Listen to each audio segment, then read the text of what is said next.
Good afternoon, everyone. My name is Michael Michelle, Queens Republican, and President for the 2015 calendar year.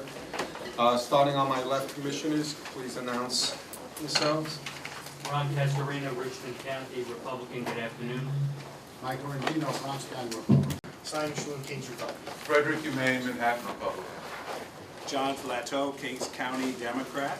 Marie Guastella, Richmond Democrat. Jose Roger, Queens Democrat. Bianca Perez, Secretary, Bronx Democrat. Senior staff. Dawn Sandell, Deputy Executive Director. Pamela Perkins, Administrative Manager. Georgia Cotamanes, Operations Manager. Nina M. Crispino, Director of Personnel. Kenneth Moulton, Council of Commissioners. Stephen Dankberg, Council to Commissioners. Steve Richmond, General Counsel. Raphael Sweeney, Deputy General Counsel. Okay, everyone, thank you for coming. Mr. Ryan's not here. I would like to, on the agenda, just start with, well, I was going to go to 3 first. Yeah, Tom Sadi. No, let's get, so they can get back to the work. Commissioners, good afternoon. I have presented to each of you 2 separate ballot layouts for your respective borough. One of them, based on the discussion that was at the ballot committee meeting that was this past Friday, the 2 ballot designs that you have in front of you is one is a 6-column layout that allows for larger font size and has the grid lines where there are no candidates for an election whited out, so it allows for the it makes it a little easier to see the candidates' names. And the second one is an 8-column layout, which would be a more traditional style layout in that there are 8 parties with ballot status for in New York State. The 8-column layout does shrink the font size, because what that does in 8-column layout, as you can see, shortens the size of the candidate boxes because each has to be an equal width.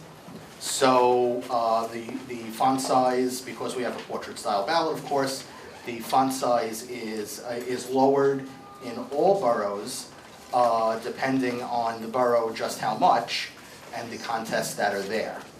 So I present these to you for discussion and and available to answer any questions you may have. Tommy, Queens was having a discussion with you with respect to our ballot. And we had questions with respect to whether or not we could bold in between the contests. Specifically for the judge of the civil court, it's vote for any 3, but the way the ballot is laid out a little bit, it may cause people to overvote and vote for more than 3. Can you just elaborate a little bit the discussions and the possibilities of what we can or cannot do? Sure.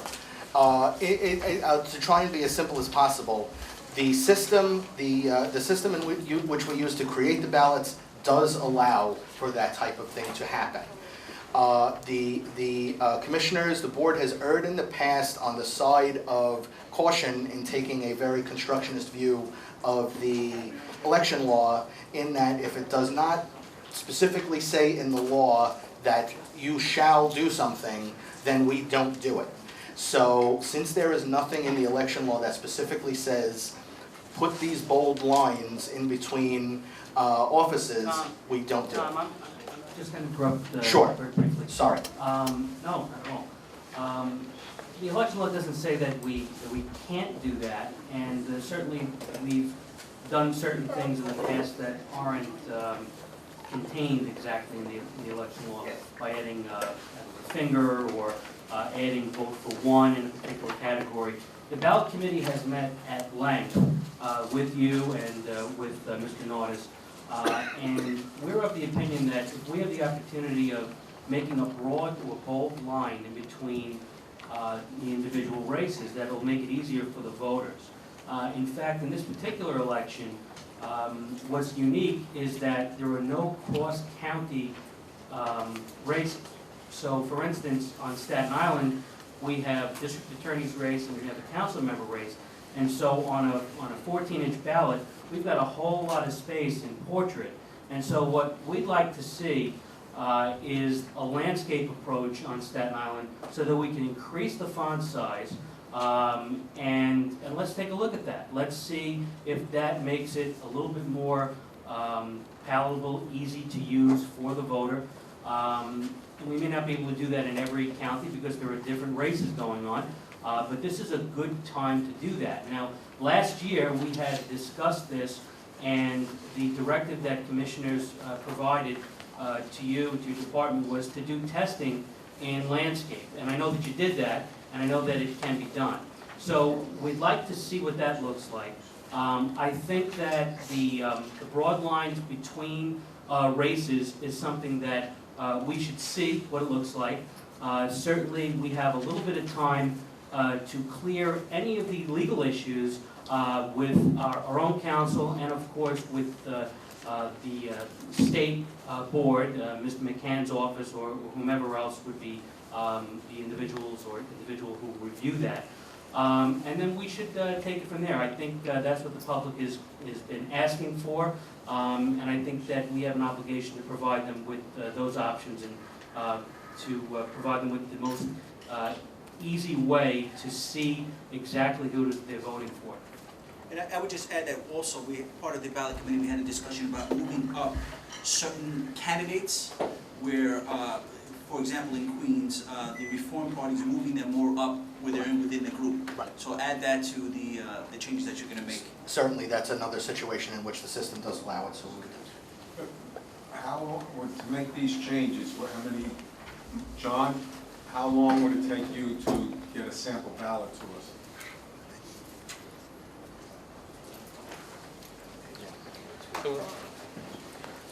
So a sample of Staten Island landscape, Right. and then the Queens ballot with thick lines and the Reform Party moved up. That's correct. My best guess, 30, 45 minutes? Would there be any other boroughs? But I'm assuming that the other counties also want to see how it is in their boroughs as well. It's just not limited to Staten Island and Queens. Are we talking about the reform in the women's equality that have no candidates currently? Right, and you can move the ballot up. Right. I'd say anything that strikes us as common sense fixes, so that. We can't do. Yeah. You know what, let's do it. And then the other thing I just want to note for the public too is the back of the ballot, the instructions, the staff was able to actually make it a lot larger. So I don't think that's up for discussion, we're all in agreement. That's the best thing possible. 12-point font, which is probably the largest that it's ever been. And there'll be no candidates on the reverse side No, going into this June. You know, and I'm saying that over here you have a couple of candidates floating in the Judge King's 17-inch. We're gonna delineate the races so that these boxes are just not Never Land. Right, the idea would be thick lines across, in between all of the contests. I agree with that. Is there a requirement if a party does not have a candidate to leave essentially the party name and like on the ballot? Because as a general rule, historically, we have never removed designated parties when they don't have a candidate.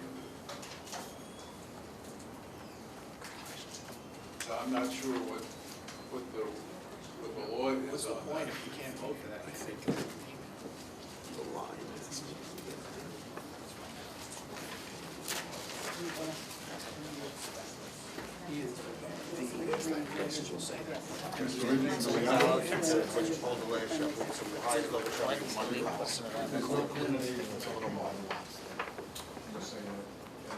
No, I don't know. Let's find out if we We've can. not. Right, and that's the genesis of our argument with Queens and the Reform Party, We asked moving that them the up other day. to make it less confusing for the voter.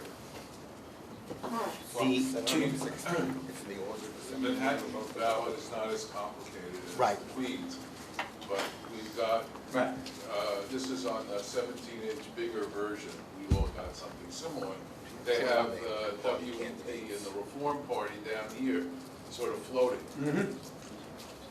with enough room for five spaces here, which don't exist.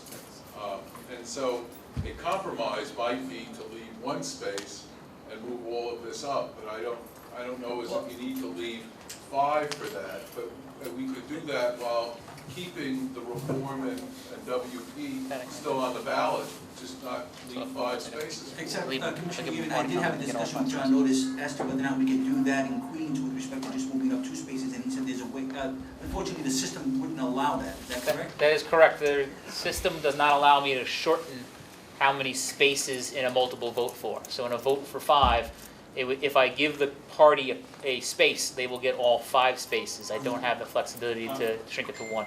I'm just thinking out loud. No. Theoretically, somebody could come in and write it for the WEP and the Reform Party. Well, that's where Have 5 candidates. there's 5 write-in spots for it.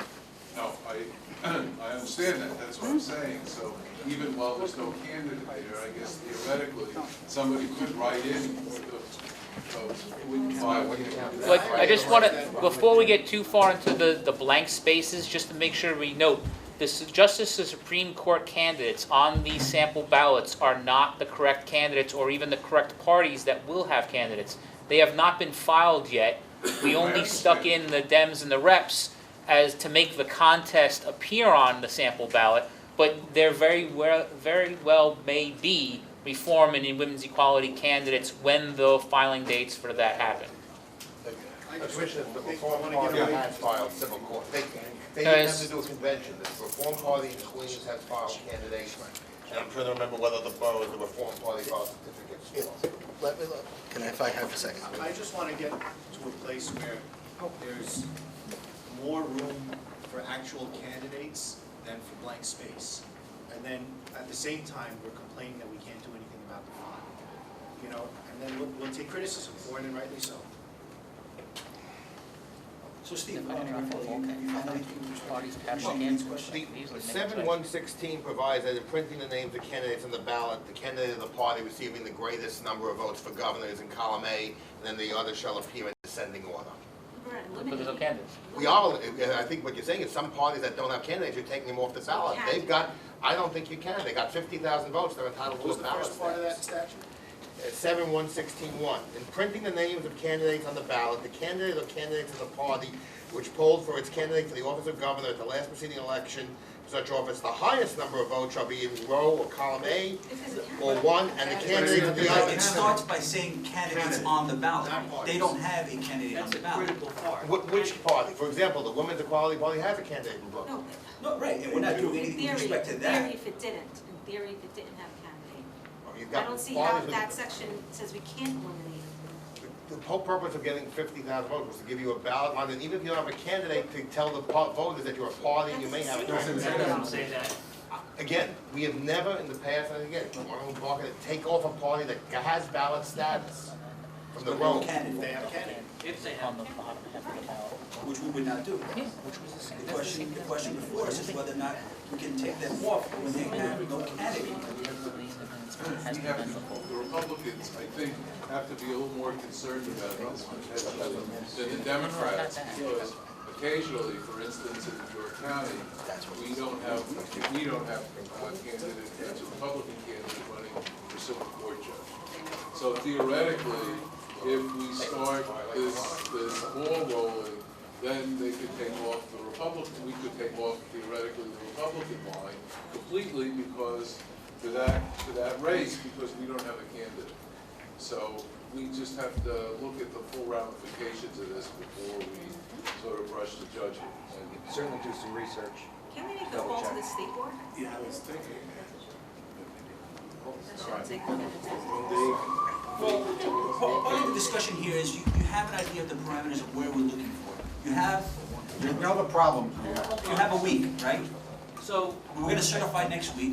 We have issues raised by Castellino, issues raised by myself, issues raised by Commissioner May, and all the rest of the commissioners. Have all these issues addressed, refer it back to the ballot committee and all the full board by the next meeting.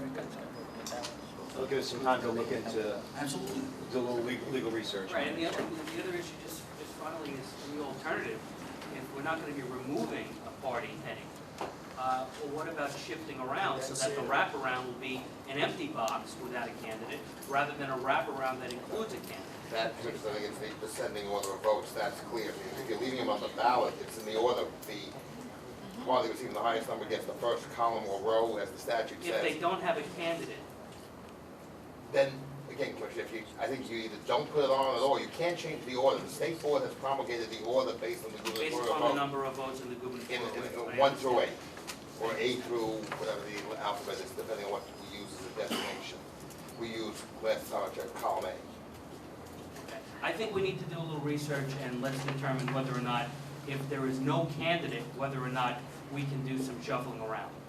I don't know that that's clear based upon a read of the election law or the case law, and I think that be incumbent upon you guys to provide us with a memo on that. And maybe what you, instead of doing it in 10 or 15 minutes, maybe show us what the landmark would look like for all 5 boroughs, and landscape rather than, it's a technical term, I'm just Understood. but send it to us sort of for all 5 counties, and let us have a look at it, and it doesn't have to be this minute, but email it to us. Electronically, I was just gonna ask you. Availability and try and see. And John, all candidates in all parties, And John, all boroughs. I mean, you know, in Queens with the shading, and we talked about it, Yes. just in case that we can't do the other way. Yes. Let's So, look at- a sample with shading, a sample with the parties wrapped up, and a landscape for Staten Island. And the bold line. And bold lines everywhere. Bold lines everywhere. We give you 50 minutes. 50 minutes? Can we do landscape for other boroughs too? Can you guys No, mention this? because the only reason landscape works for Staten Island, because they only have 2 contests. So when you turn the ballot like this, I can put 2 contests. Everyone else, they're Supreme Court candidates that are a lot more than that.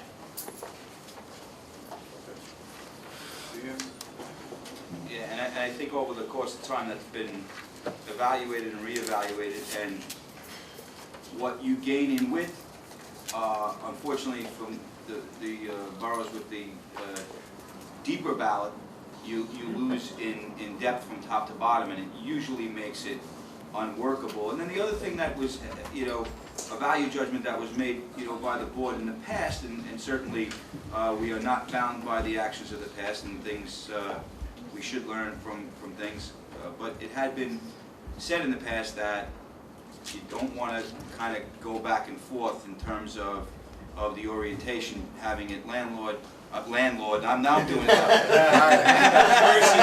Landlord versus landmark versus tenant, yeah. I mean, and so, over the course of time, you don't want to switch or toggle back and forth between landscape and portrait. That's a judgment call for the commission. Correct, absolutely, but that's just, for the folks that weren't here for those conversations, I just figured I'd throw it out.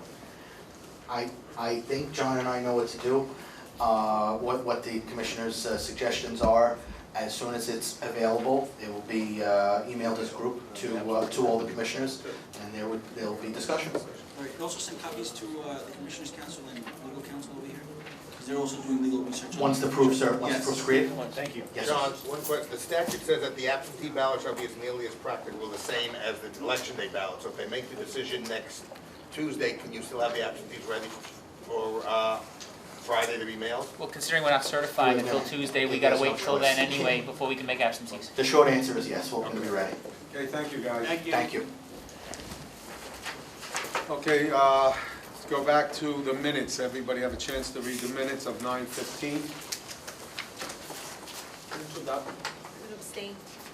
Abstention. Abstain. Second? Second. All in favor? So that's 6.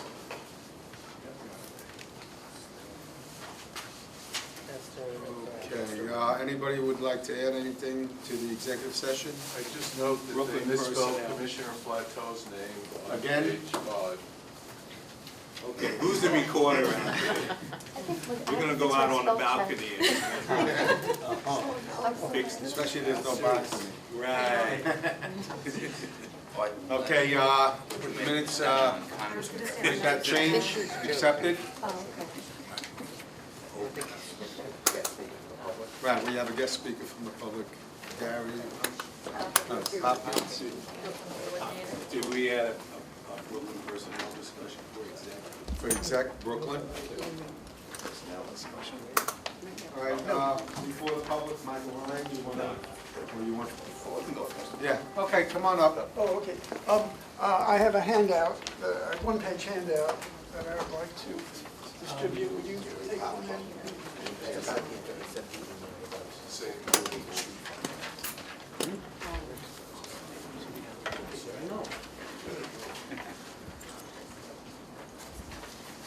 Thank you. I have to share. Okay, this is my proposed format for site-specific street finder. Since you already produce a site-specific street finder for each site, thanks to Kathy and Kate, I'm proposing this better format. The main problem with information clerk errors is that they cannot keep odd and even numbers in mind long enough. The distinction between odd and even numbers, they can't keep them in mind long enough to look up an ED. Even coordinators, I've seen coordinators in coordinator training who could not keep odd and even numbers in mind, the distinction, long enough to look up an ED. What I have done here, among other things, is put the odd address, all the odd addresses on one side of the paper and all the even addresses on the other side, so that once a voter comes in and tells the information clerk the address, the voter's address, then the information clerk turns to the correct side of the page and will make no errors subsequent to that.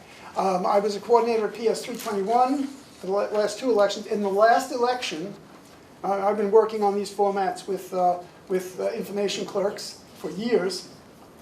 And in the last election, we had no information clerk errors, zero information clerk errors. Of course, it was a light turnout, but it wasn't zero turnout, it was a substantial turnout. And also, my format uses much less white space than yours. And so I can make the font bigger, and there are many sites that have poor lighting, so that's a feature. I think that's all I have to say about my. Yeah. Now, of course, right now it's much faster to look up an address on a piece of paper than to key it in on a tablet. Keying in an address is no way to look up an ED.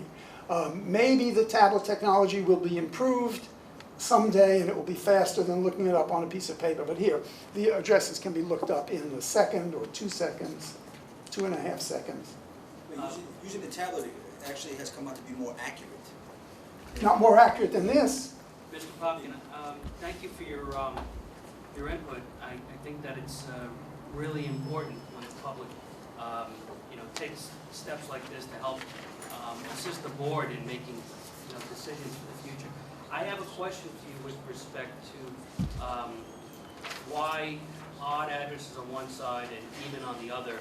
Why does that make it faster? Is there any science behind this, or is it just your own experience? Well, it's my experience with information clerks. When you have odd and even lines interlaced, the information clerk cannot keep the distinction between odd and even in her mind long enough to do it right. Like, she may realize that it's an even address, but then she looks at the odd address. In coordinator training, a coordinator was looking up an ED for an even address, and she looked at the odd line, and then the trainer said, no, it's an even address, and she looked at the odd line again. Mr. Popkin, I see Here, esteemed co-coordinator from 21 nodding her head.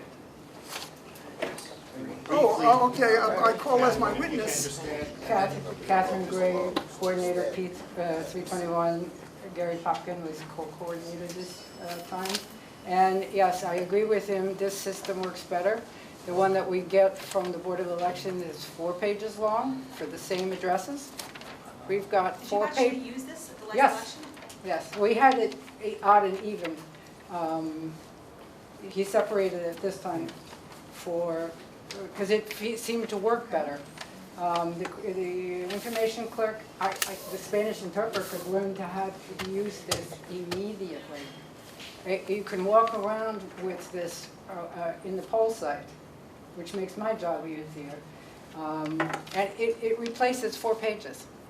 4 pages for our polling place. We got 4 pages. I think we should, we'll take it under advisement, right? Yeah, we'll take it and we'll give it to you and let them review it, and if they have any questions or anything, then you would be. You can call Gary. Yes, call Gary and see. He's in the poll worker database. Thank you. Okay? Okay? Thank you. Thank you very much, and thank you. Thank you, taking the time coming down. Okay, Michael? 2A. A hearing date has been set for October 1st by the Committee on Governmental Operations at 10 a.m. where our agency's presence has been requested. And I'm asking, first I think we have to take these items relatively in turn. Intro 464 of 2014. A local law to amend the New York City Charter in relation to the Department of Corrections promoting absentee voting among jailed individuals. I quite frankly don't see how this would be any different than any of the other absentee ballots that we process, and I really don't see it having a significant impact one way or the other on agency operations. Absentee ballots being what they are, we process the ones that come in, and this seems to me more to be an issue for the Department of Corrections to discuss on how it would impact them operationally. I think that I would be prepared to make that statement to the GovOps committee on behalf of the agency, unless the Board of Commissioners had something that was Well, we would different. also want to make sure that people in jail for felonies aren't getting the ability to send in absentee ballots, because obviously they're not entitled to vote. And we're not really in a position to. Convicted felons. Well, most of them spend 3 years in jail without even seeing a trial date, but I guess it depends. If they're a convicted felon, then that's an issue, yes. And there is a small percentage of the inmate population on Rikers Island that are there post-conviction serving a jail sentence. It would be typically 1 year or less, but it also could be, Commissioner Flateau, a split sentence where they receive, say, 6 months in jail or 5 years, and 5 years probation. They're, in fact, serving their jail portion of the sentence. But that is going to be a relatively... Could be a recidivist as well. Could be a prior felon who was convicted of a misdemeanor at a later date.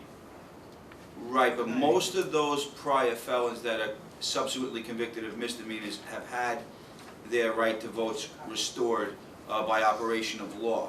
So we're really talking about a very small percentage overall of the jail population that would fall into that category. The vast majority of people that are held on Rikers Island are held prior to trial and prior to conviction, and they're awaiting trial. And even those that are awaiting sentencing are not legally convicted until their sentence is imposed. So that would not require us to be concerned about that. But still, I mean, I think that it is a point taken.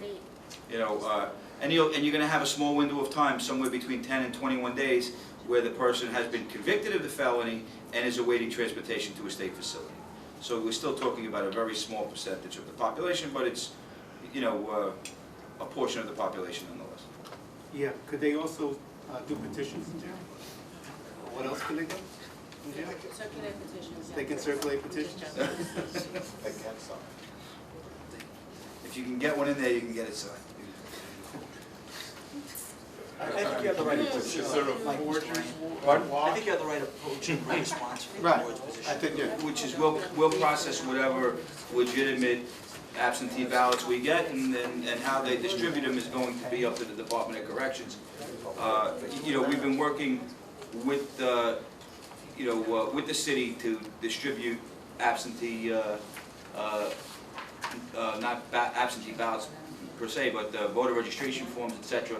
So I'm sure that this is just going to be, extension of that process that's already been in place. And then just stress that we obviously to bring them to us as soon as possible. Right, absolutely. The law says what the fact is. Okay, well, they'd be subject to the same, Right. deadlines that anybody else would be subject to. As long as we know what the process is gonna be. Right. That's the important thing. Is it the same process? Is it? I don't know. Commissioners, I right have now, no idea. Right now, The this is Department of very vague. Corrections in the past has circulated absentee applications. They have traditionally, to expedite the process, delivered them to each of our borough offices. And in many instances, the voter in with the inmate, they have authorized the Department of Corrections to receive it. They bring back the ballots and they distribute them inside the facilities. And this is more pronounced in the presidential election years, but we have done that in the past, and because we've gotten the calls when 2 uniformed corrections officers showed up at the borough office and said, what are we supposed to do with these forms? And the answer is, review them and process them the way you do any other absentee application. Yeah, And if there's a convicted felon, the state board should have made it that, and they should be listed as a felon in our system if they were previously registered. But I'm a little troubled just by saying 2 corrections officers came in. Is one a Republican and the other a Democrat? I mean, I don't want to give ballots to people who, how do we know who's actually filling them out and signing them in and whatnot? But we'll never know that. I mean, that's the assumption that we always make, that they're being requested by the proper person, by someone authorized. I mean, And they're that's just authorized. the thing that we always take. Well, When here's we get it back, we here's- review our here's- procedures. Here's the issue. If somebody did fill out an absentee ballot and then showed up on the day of the election, then that vote would count over the absentee. In this case, they're in prison, so they won't be able to show up. So that creates an issue of potential fraud that I think Commissioner Flato's point is very well taken by this board. Commissioner Flateau made a point? I mean, I'm so used to Commissioner Plateau making very important points, so it's on my mind. Oh, you covered yourself on that one. You covered yourself on that one. He's a litigator. I think the key word in the intro is the word promoting. It seems like the city council, the process is already in place, and it seems like, for whatever reason, the city council wants to see some level of expansion to that. And I think holding to the way that this board typically operates is we don't necessarily get involved in the promoting of things. We're a ministerial agency and we process the information that we get. And so I think that, as I had said, it really is more of a corrections problem than a board problem in any event. All right? We're not there yet. We have more stuff on this. Yes.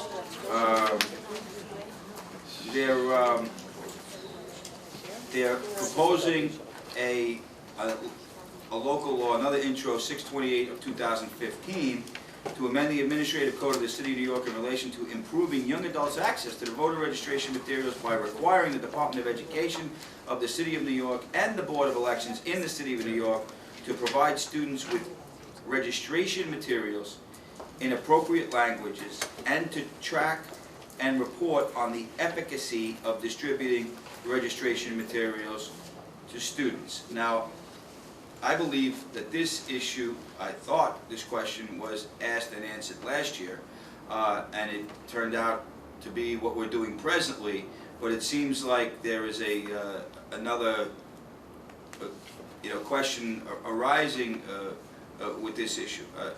What we do is we distribute hard copies of the election, of the voter registration materials, and we distribute, I think it's about 100,000 a year to the Department of Education, and then they distribute them to the students. Steve? By law now, local law that was amended in the charter, with every high school graduate, with their diploma, they are required to be given a voter registration form.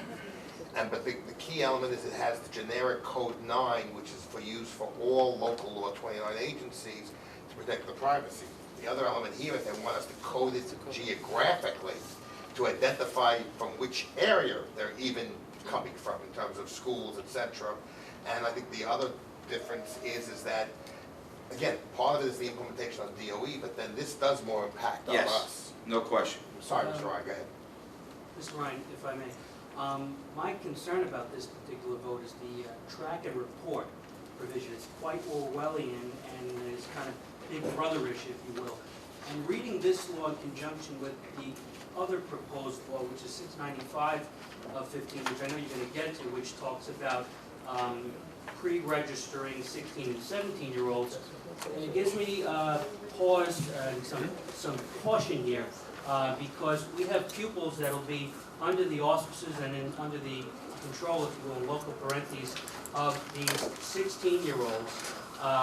And with the track and report provision, I think there's some concern as to whether or not the track and report provision and the pre-registration of 16 and 17-year-olds will allow these youngsters who are essentially impressionable, first-time registrants to feel perhaps that they should register to a particular party or not to another particular party. So the track and report provision, in conjunction with Resolution 695 of 15, is a little bit of a concern for me. Well, and I must say, not only the board, but also the administration last year when this came up, when the city council was proposing that we do a generic code 9. And the reason is that we have to comply with local law. And so we want to let folks know that we're complying and that we're distributing the information as required. But there is a significant privacy concern and a significant privacy interest that not only did we testify, myself testify at the direction of the commissioners, but the administration testified as well during last year's hearings to say, we don't want you to be able to track individuals.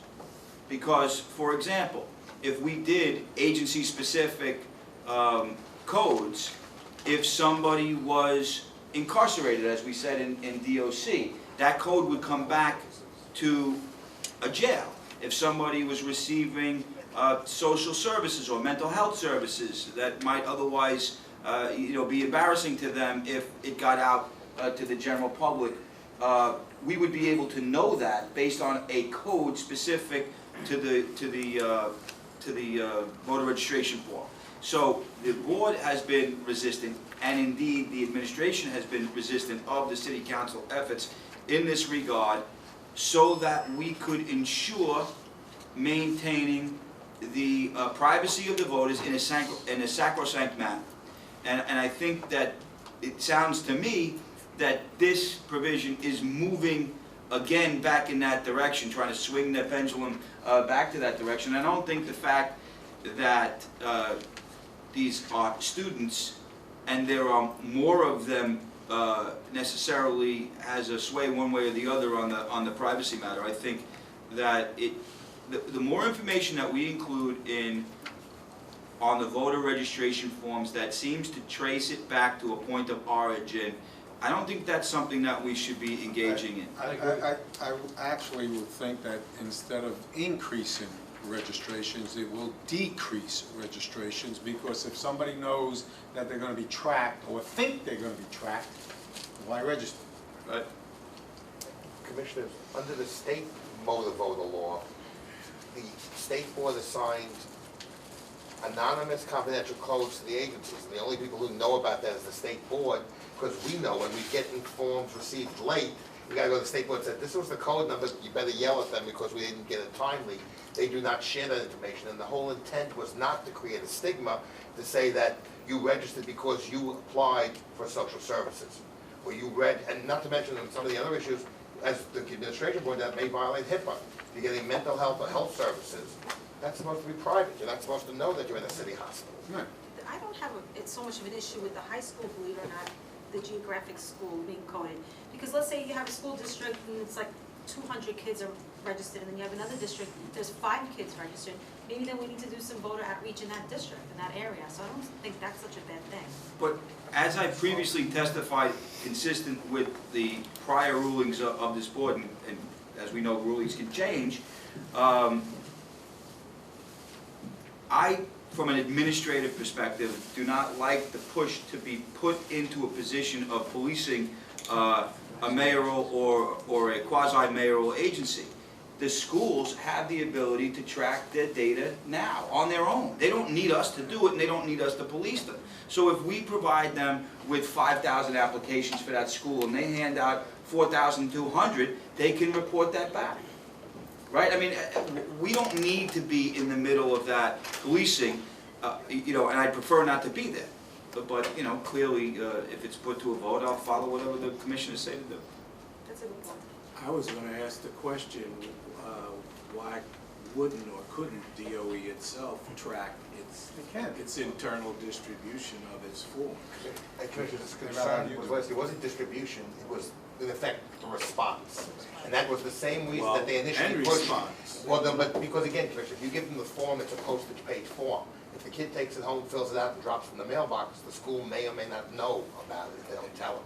The same reason, but the same rationale applied from the administration's point of view, that if you were in the hospital or social services, It's you got your their application. agency, their constituency. They could put procedures in place, it would seem to me, where they could keep up with.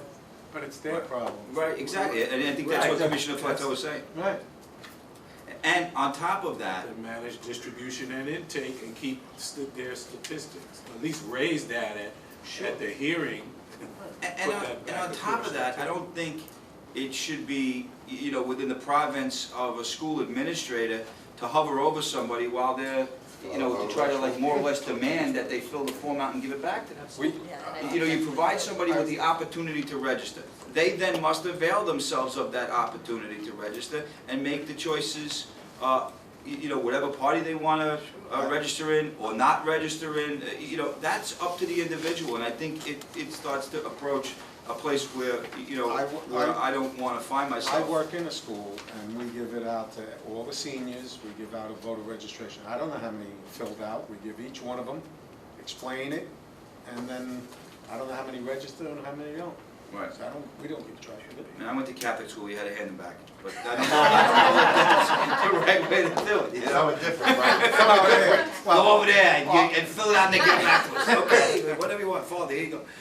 I have a question with respect to some of this other language, where it says in all appropriate languages, are they referring to the languages that we currently give our voter regis, or are they, I don't know if the Board of Elections or the Department of Education has additional languages that we are not covered by us? Well, I mean, we've clearly taken the position that we only receive funding for those languages that we have. That part's not clear to me, so that's something, a point of clarification that we would know. I bet you they want more language. It's the Board of Education. Yeah, so, all right, so bottom line is, we're gonna, I got the, I think we should authorize you to continue the same position that we've taken in the past. Right. As to those issues where the burden is not put on us, it should be on the specific agency. And if we're up to the one on 16 and 17. not yet. You wanna do that one first, we can do it. No. Because I was gonna take them in order on my list, but it's fine. Go ahead. All right, it says, local, intro 796 of 2015, a local law to amend New York City Charter in relation to requiring assistance if requested for individuals signing up to be organ donors as a part of the agency-based voter registration program.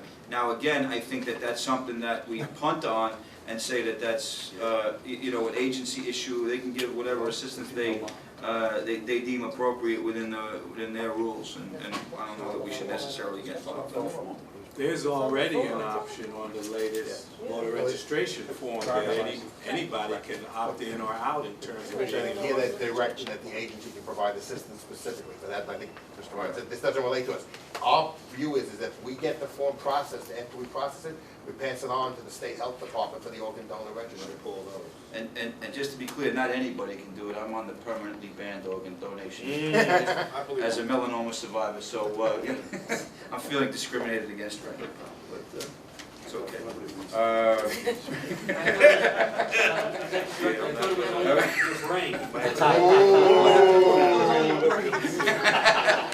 No, actually, cancer typically doesn't permeate the brain, but it's a whole other thing.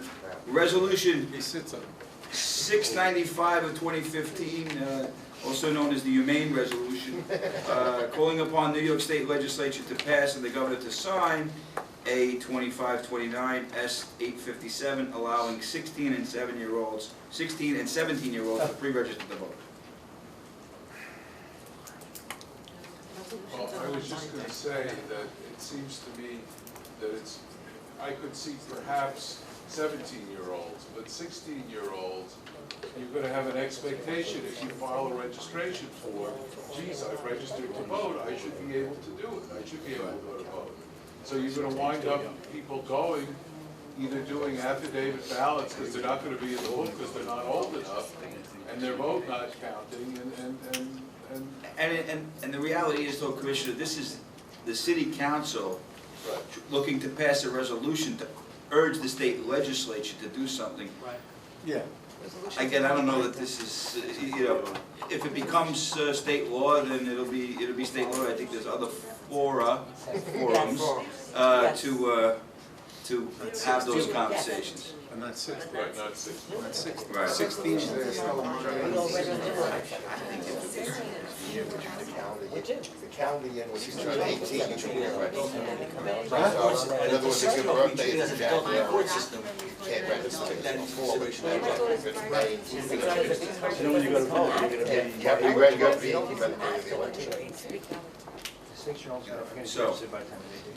That's, The mail to them? Yeah. All right. Do the information on it? It's a resolution. Resolution 848 of 2015, calling upon the New York State Legislature and the people of the state of New York, oh, this is beautiful, to amend the state constitution and the New York State Legislature to pass and the governor to sign legislation amending election law to establish same-day and online voter registration. Now, irrespective of how anyone feels about this particular issue, the fact of the matter is the issue itself does not live in a vacuum. Same-day voter registration cannot be accomplished without e-poll books. And if e-poll books are not part of the discussion, as a practical matter, same-day voter registration can never happen, because there's no, well, aside from the constitutional amendment, I'm presuming that we've traversed this mountain that's not likely to be traversed. But if it ever got to that point, you couldn't, as a practical matter, have same-day voter registration without e-poll books, because there would be no way for the poll site to know who's on the rolls. And in the jurisdictions that have same-day registration, for example, the state of Florida has a robust same-day registration process, they have e-poll books. I mean, so you can't have one without the other. We can't send smoke signals from one borough to the other to say that, this person's registered. There has to be a database that you could tap into. So, I mean, I suppose, as a matter of politeness, we could wish the city council luck in their endeavor.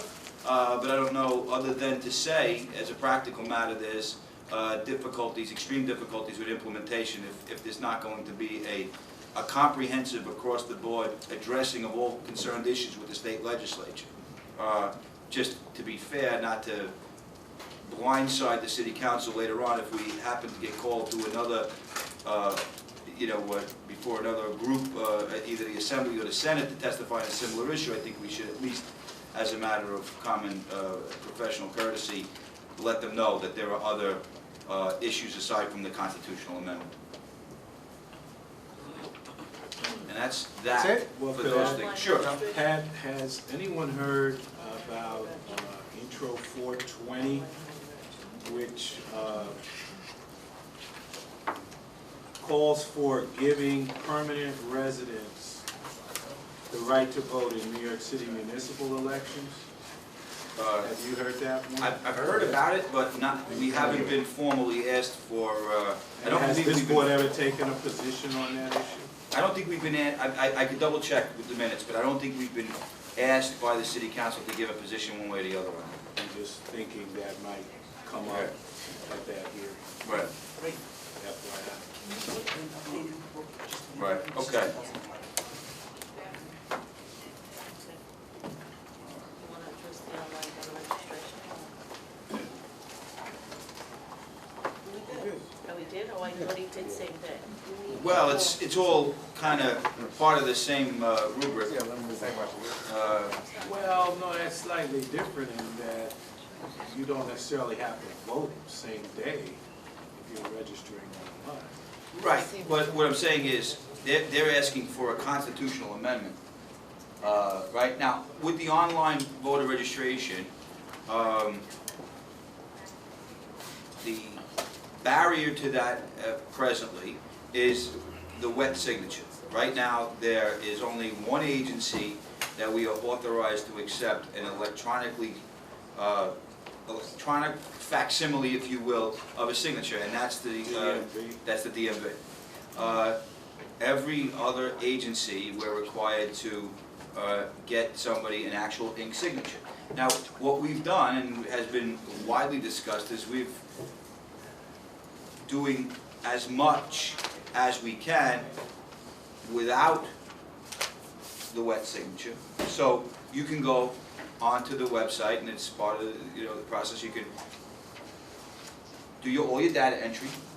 You still have to print up the form and send it back to us.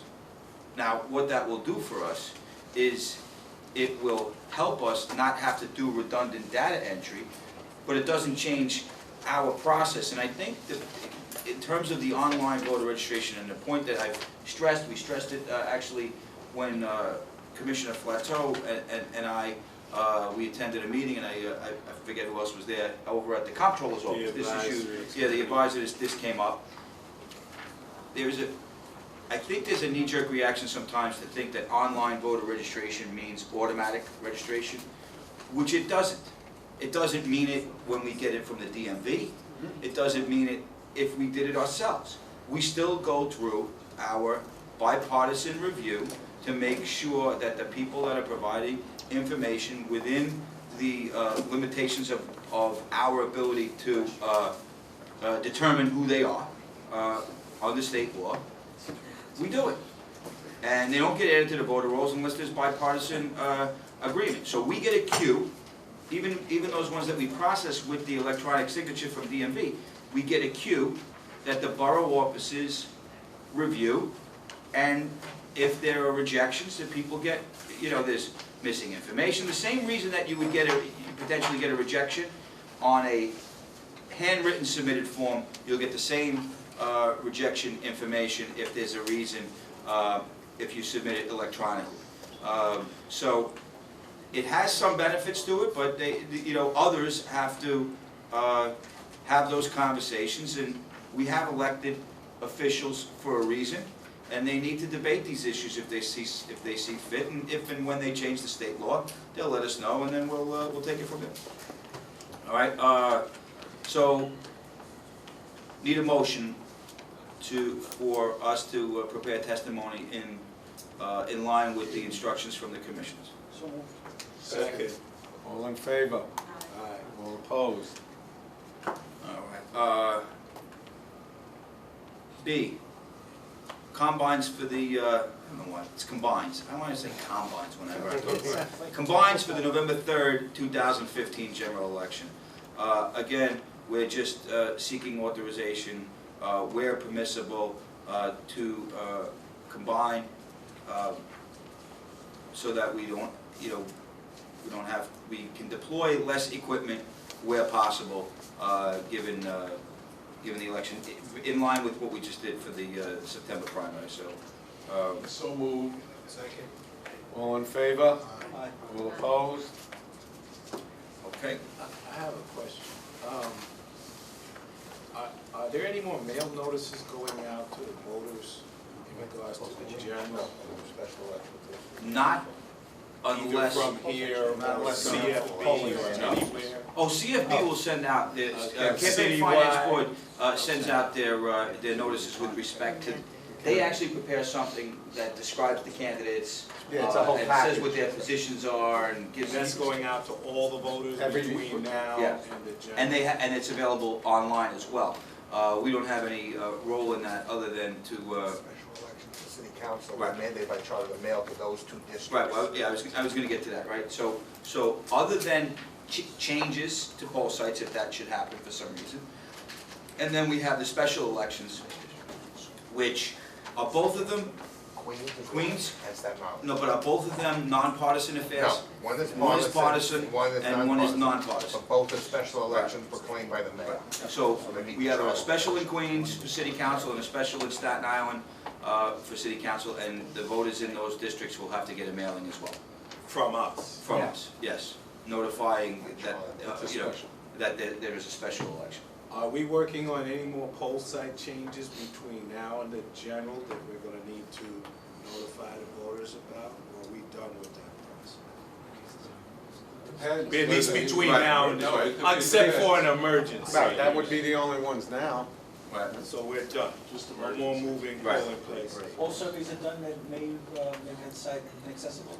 As of today, 21st. Yes, and we're expecting to get a group of surveys coming in from ETA, but given the timing of when we expect to get them, the 60-day mandate won't kick in until after the election. So we're expecting to be able to handle all of that. And quite frankly, we had a meeting last week with DRA, which is the law firm for USA? right. No, I understand, but what we're talking, we just, not getting into any of the details of the litigation, what we've talked about is potentially, the 60-day issue, trying to work in some flexibility in that if it's pushing up against an election event, so that we can avoid, hopefully, some of the problems that we've had in the past. But, The judge has said we shouldn't make any changes. we 60 can't, days so we would have prior. to, that would have to be part of a more full conversation, and certainly, a full executive session briefing. But, suffice to say that we're working on the issue, and we're trying to balance all of the concerns that we have, the needs of the accessibility community, as well as the voters at large and the administrative burdens of the Board of Elections. All right, so then we have legal, establishment of date of hearings for objections to certificate of nomination. Commissioners, general objections were filed yesterday relating to the two certificates of nomination filed in the 19th Senate District and 46th Assembly District. Specifications are due under the law midnight next Monday, at which time we would then have to either prepare a clerk's report or more likely a counsel's report, and then have you hold hearings. So the question is, we'd ask you to set a date. It's probably unlikely that we would have time to do it and meet the 24-hour rule to do it Tuesday of next week. But I think in order to timely do it in times of before the absentees, we may have to ask you either to appoint a committee or come in again later in the week. Thursday? Comes in before, then we can prepare it, but two generals. So we can't do it. But we have to give Tuesday. notice, We have to give establish a 24-hour date. notice. We have to establish a date, but the notice has to go out to the candidates that general objections have How been about received. next Thursday? That should give us, because enough room to. to get at least 24 hours, that would give us. Or we can have a committee. Yeah. Why don't we wait till Till next week Tuesday. and see what happens Tuesday? Yeah. Well, no, because the notice has to go out, Commissioners, within 24 hours of the receipt of the general, setting a date of the hearing under the election law. If That's we what can- CIU is waiting for. Thursday, that's 24 If it hours. comes in time, we'll send the notice and have it Tuesday. 24 hours of the Send receipt a of the later general. date. We have to send notice to the candidate that a general objection has been filed and the commissioners have scheduled a hearing on the specification and filed. And you need to give them 24 hours, correct? No, that's our rule. The Oh, statute sorry. requires them to send the notice, CIU, or the board to send the notice, which CIU does, which sets forth the date of the hearing. Right. And there is a specific, And then our rule says that after we prepare a counsel's or clerk's report, they have to have 24 hours to review that before we hold the hearing. So the thing of what CIU is looking for, they're asking them, is what date should they put on the notice for the hearing? I guess we could schedule, if you want, the next Tuesday. Next Tuesday, and then we change it. If we have to kick it out. And we change it if it has to be. Well, no, you're exactly, Adjourn. adjourn it from the hearing, okay. All right, so it'll be scheduled for the 29th. At 1:30 PM. Okay, and then, I have another add-on. The last date to accept in-person registration forms to be eligible for the November 3rd, 2015 general is Friday, October 9th. And myself and Ms. Sandow have discussed this matter, and although we have in the past been open till midnight to accept in-person registration forms based on what we anticipate coming in and what's been the more recent expectation. It seems like that's not really a worthwhile exercise, and we're recommending that we stay open till 7 o'clock, a little bit past the close of business, but certainly not till midnight, just to have staff sitting here while nobody's showing up to drop off the forms. So that's our recommendation. Clearly, if the recommendation of the direction of the commission is just to stay open till I'll midnight. make a motion to stay open till only 7 o'clock. I mean, Second. I don't think that it was like All that. in favor? All opposed? All right, and then I have two more just points of information. Our ACO on 9/24/2015 will be attending an MWBE Diversity Conference that's being sponsored by the city to provide the most up-to-date information with respect to that matter, and I suspect I'll be reporting back on what happened at that conference on the next meeting date. And then our Department of Finance processed a Hurricane Sandy related FEMA claim, and it was approved by the federal government, and because of the agency's diligence and efforts, the New York City General Fund will be reimbursed by the federal government $4,780,005.87. How much is that? $4,780,005.87. Yeah, So it went back and forth quite a bit, and we provided all of the information that the federal government required, and ultimately the city general fund will be receiving that payment, and I think that our finance department is to be commended for that. And that is in fact that. Okay, thank you. Can I have a motion to go executive session? If anybody's not here, the next meeting, when we come out, the next meeting will be September 29th at 1:30. Thank you.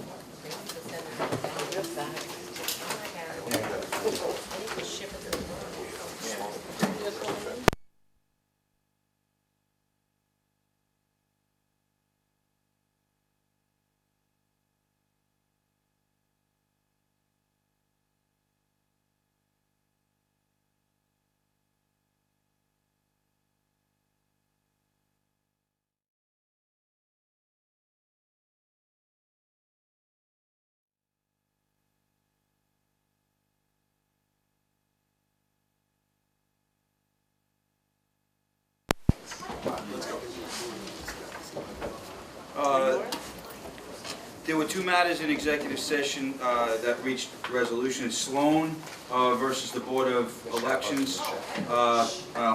Board of Elections et al., because the Board of Elections is also named defendant. The commission has voted to authorize the New York City Law Department to oppose and defend the board's interest. In addition to that, Deputy Chief Betty A. Canizio in Brooklyn is going to be on extended medical leave. Daniel Ortiz is going to be named acting Deputy Chief in her absence, retroactive to Ms. Canizio's leave date. So the work week immediately following Ms. Canizio's last day, that's when the retroactivity will start. Okay? Excellent. Got it. And that's it. And that concludes the public session. Have a motion to Adjourn till September 29th. So moved. all in favor? Aye. I got a question for you. What?